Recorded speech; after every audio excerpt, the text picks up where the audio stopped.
নমস্কার সবাইকে, শুভ অক্ষয় তৃতীয়ার শুভেচ্ছা। এখন সকাল 8টা মতো বাজে। আজকে আমাদের বাড়িতে পুজো হবে, তাই স্নান টান সেরে রেডি হয়ে নিয়েছি। তো মা ওদিকে জোগাড় করছে, আমি যাব। এদিকে ঘর ফরগুলো সমস্ত কিছু মুছে টুছে নিলাম। আজকের ব্লগটা এখান থেকে শুরু করছি। তোমরা সাথে থাকো, দেখতে থাকো, আশা করছি তোমাদের ভালো লাগবে। চা করে এবার একটু জল খাবার বানিয়ে নিচ্ছি, বাচ্চাগুলোকে খেতে দিতে হবে।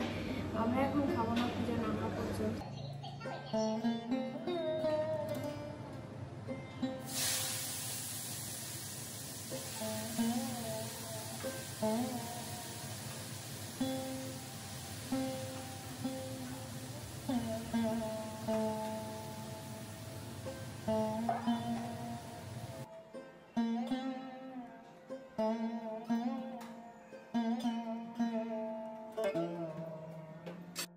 নিচের কাজকর্ম করে জলখাবার বানিয়ে তারপর চলে এলাম ওপরে। এদিকে মা আর দিদা মিলে সমস্ত জোগাড় টোগাড় কমপ্লিট করে ফেলেছে।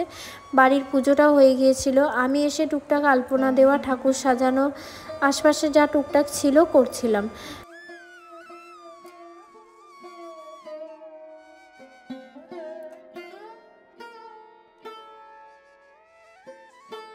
এখানে দেখো তিন্নি নারকেল ফাটালেই ওকে জল দিতে হবে, কিন্তু ফাটাতে গিয়ে ব্যাস সব জলটাই পড়ে গেল।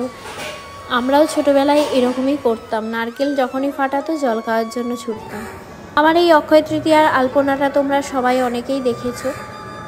আমার আলপনার ভিডিওতে তোমরা অনেক ভালোবাসা দিয়েছো, অনেক লাইক কমেন্ট এসেছে, শেয়ার, তো ভালো লাগে ভীষণ। এমনিতে তো আমি ঠাকুরের আলপনা দিতে প্রথম থেকেই ভালোবাসি, তার সাথে আবার এখন ইউটিউবে পোস্ট করছি, তোমরা দেখছো, আরও ভালো লাগছে, আরও উৎসাহ পাচ্ছি। তো চেষ্টা করব নতুন নতুন ভালোভাবে আলপনা দেওয়ার, সময় যেটুকু থাকে তার মধ্যেই করি আর কি। তো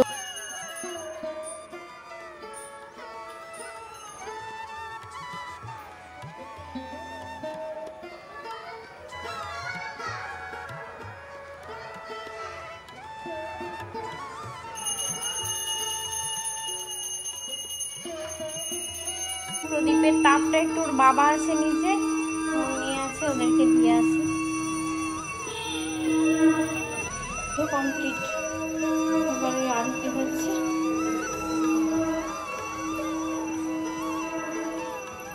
তাড়াতাড়ি আসো।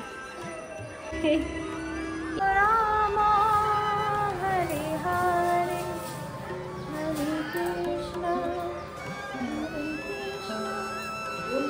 তো প্রসাদ খাচ্ছিস নাকি তুলে? হে ভগবান, পুজো হওয়ার আবার ওখানে খেতে নেই, একটু সরে এসো।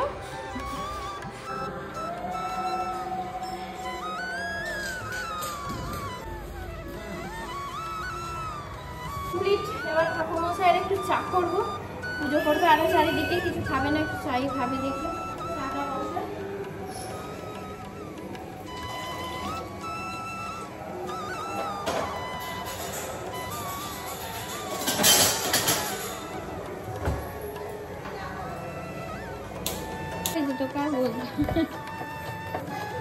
পূজা পাঠ মিটিয়ে রান্না বসিয়ে দিলাম। আমার দিদা সমস্ত সবজি টবজি কেটে একদম রেডি করে রেখে দিয়েছিল, তারপর নিরামিষ রান্না বসিয়ে দিলাম।